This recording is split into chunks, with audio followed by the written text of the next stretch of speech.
So then Dave's third step is really what we would say in our framework, maybe going more from like an emergency fund into like an opportunity fund, where you're starting to not just put $1,000 away.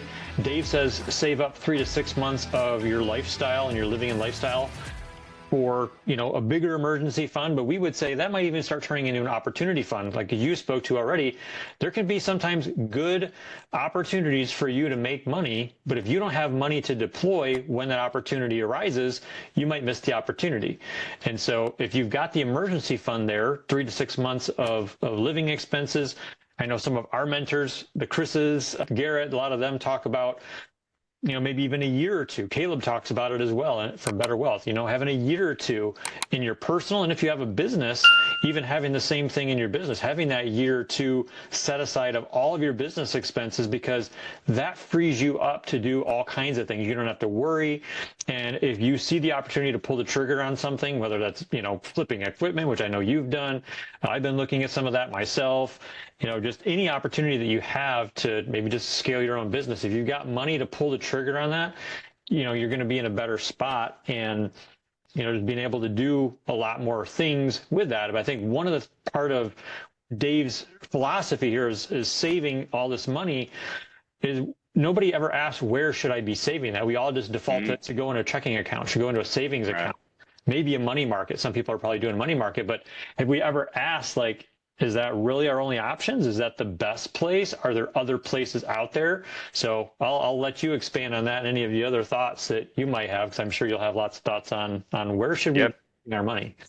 Yeah, for sure. That's a great question. I actually just did today before we hopped on this call, talking specifically about this. And the question I always propose to people is, if you're going to save money, why not save it in the most efficient way possible? Now, when it comes to the baby step, right, getting that 3 to 6 months into a checking account, savings account, whatever, I think is a great step. So, and I'm pulling from my own personal experience here.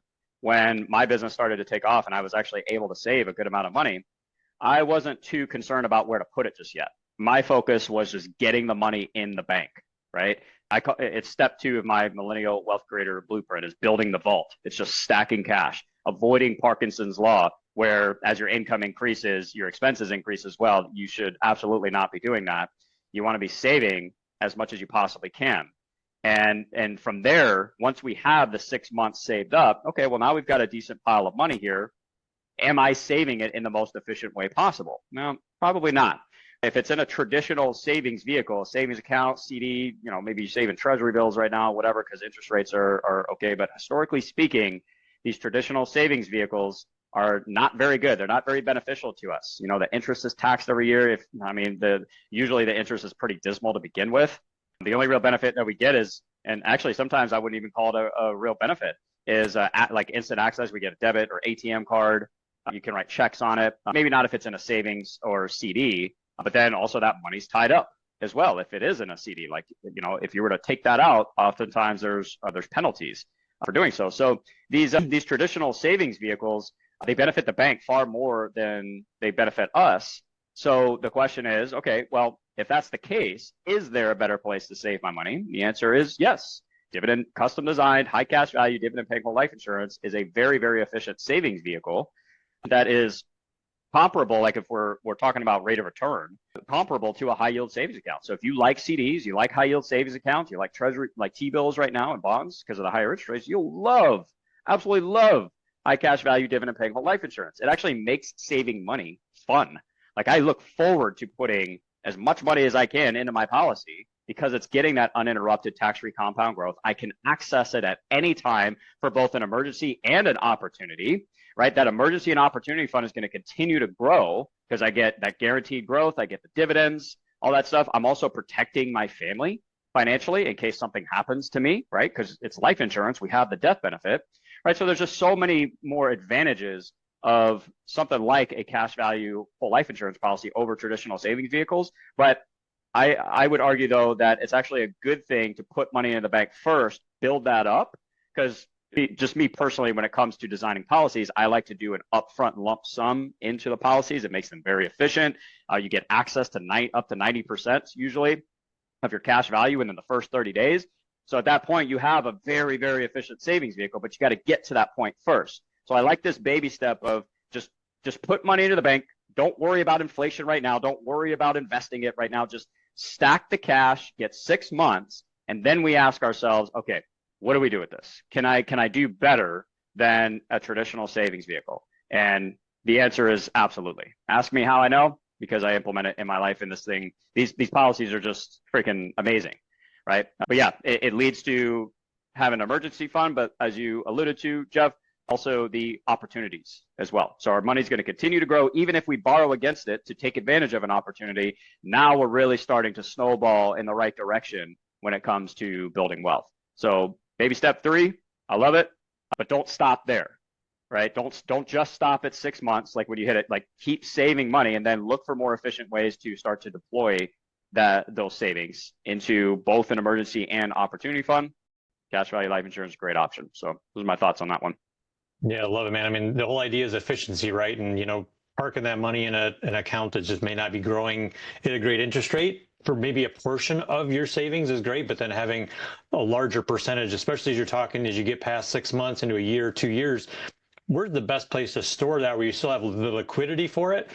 Whole life, cash value whole life is such a tremendous option because it's giving you all those other benefits. And I think it's David McKnight that talks about this. And maybe Tom Wall even talks about it in similar ways. He has kind of these one-liners of like, having like your savings or having like your college investing for your kids for college, having those things also give you a pay raise in retirement, because what the vehicle is doing, it doubles it serves 2 different functions. It can serve as the savings vehicle, but then because you've got that asset in place already, it's permanent. What does that same asset do for you later in life in retirement? Like it can be a powerful volatility buffer where when the market goes down, you've got access to cash to where you're not pulling it from the market, double dipping a loss or locking in the losses in the account, letting it rebound, because you've got the secondary pile of cash that you can pull from. And that can greatly, extend the life of your stock market portfolio as you're pulling income from retirement. And that's just fantastic. But if it means that I can utilize that function later in life, but the same vehicle gives me the functionality of having all the benefits you spoke to of a savings vehicle, like that's ultimate efficiency. That's super efficiency. Yep.